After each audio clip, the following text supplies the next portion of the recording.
बाबा तुलसीदास जी महाराज लिखते हैं, पूजिए विप्र सकल गुणहीना, पूजिए विप्र सकल गुणहीना, पूजिए विप्र सकल गुणहीना, पूजिए विप्र सकल गुणहीना, पूजिए विप्र सकल गुणहीना, पूजिए विप्र सकल गुणहीना, शूद्र न गुण गनो वेद प्रवीणा, शूद्र न गुण गनो वेद प्रवीणा।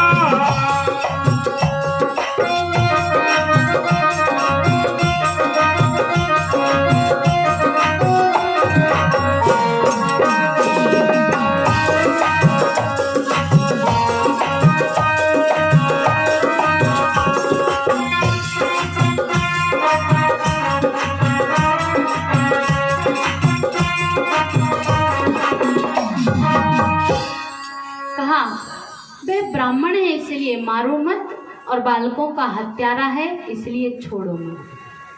पर इस निर्णय को जैसे ही पूरी प्रजा ने सुना, सब आश्चर्यचकित हो गए कि भगवान भी ये क्या कह रहे हैं। लेकिन भगवान के इशारे को अर्जुन समझ गए। क्यों? भगवान ने जैसे ही कहा कि मारो भी मत और छोड़ो भी मत, तो अर्जुन ने क्या किया? अश्वत्थामा के मस्तक के, सर के, दाढ़ी के और मूंछ के बाल मुंडवाए, मस्तक से मणि छीनी और धक्के देकर सभा से बाहर निकाल दिया। क्यों? क्योंकि सम्मानित व्यक्ति का मर जाना तब हो जाता है जब उसे भरे पूरे समाज में अपमानित कर दिया जाए।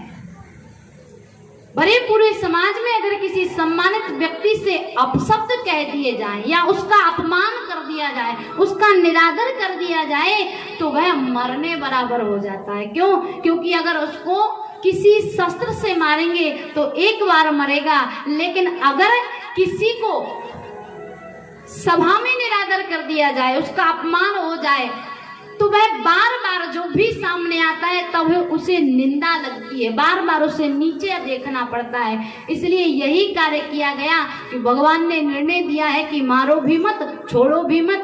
तो अश्वत्थामा को अपमानित कर पूरी सभा से बाहर निकाल दिया गया है। अब अश्वत्थामा को सोचना चाहिए था कि मैंने काम तो मरने वाला किया, लेकिन मारा नहीं, मुझे जीवित छोड़ दिया, बहुत बड़ी बात है।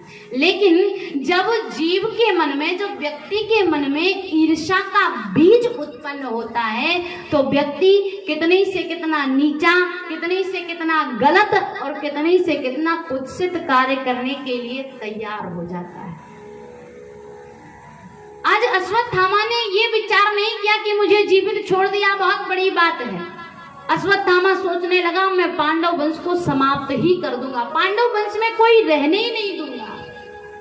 तो विचार कर रहा है बैठा बैठा कि मैंने द्रौपदी के 5 पुत्रों को मार ही दिया है, अभिमन्यु महाभारत के युद्ध में मारा ही गया, अब बचा कौन है? तो याद आया कि जिस समय अभिमन्यु मारा गया था, सुनाई पड़ा था कि अभिमन्यु की जो पत्नी है उत्तरा, वह गर्भवती है। आज उसके 9 महीने पूर्ण हो रहे हैं, मैं उसके गर्भस्थ शिशु को मार दूंगा, इसलिए ब्रह्मास्त्र चलाया। उत्तरा ने ब्रह्मास्त्र को आते हुए देखा, घबराई, दौड़ी दौड़ी भगवान कृष्ण के पास गई और उस ब्रह्मास्त्र से भगवान श्री कृष्ण ने उत्तरा के गर्भस्थ शिशु की रक्षा की। भगवान ने जब उत्तरा के गर्भस्थ शिशु की रक्षा की, तो ये दृश्य माता कुंती ने देखा। माता कुंती जान गई कि कन्हैया ने मेरे गर्भस्थ शिशु को बचाया है। तो आज माता कुंती कहती है कि बताओ कन्हैया, मैं आज जान गई हूँ कि तुम भगवान हो। भगवान समझाते हैं, नहीं नहीं बुआ, मैं कोई भगवान नहीं हूँ, मैं तो तुम्हारे भाई का बेटा, तुम्हारा भतीजा हूँ। भगवान ने जब ये बात कही, माता कुंती कहती है कन्हैया, तेरा यही खेल तो निराला है, किसी का पुत्र बनता है, किसी का बेटा बनता है, किसी को बेटा बनाता है, लेकिन मैं जान गई हूं कि तू भगवान है।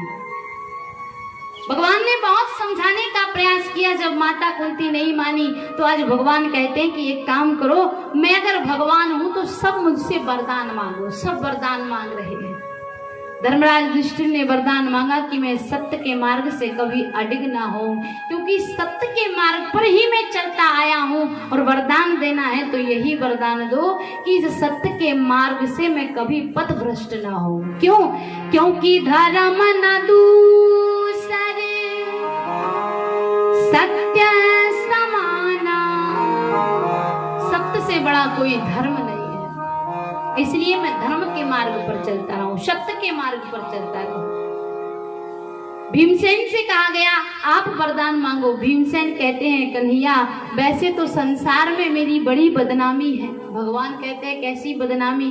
कहा लोग मुझे भोजन भट्ट के नाम से जानते हैं, लेकिन मैं भी वरदान यह चाहता हूं कि मुझे भी आपकी भक्ति प्राप्त हो।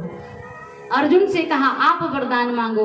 अर्जुन ने वरदान मांगा कि मैं भी यही वरदान चाहता हूं कि मेरा मन निरंतर कन्हैया के चरणों में लगा रहे, स्मरण चलता रहे। नकुल सहदेव ने भी भगवान की भक्ति का वरदान मांगा, और भगवान श्री कृष्ण द्रौपदी से कहते हैं बहन तुम भी वरदान मांगो।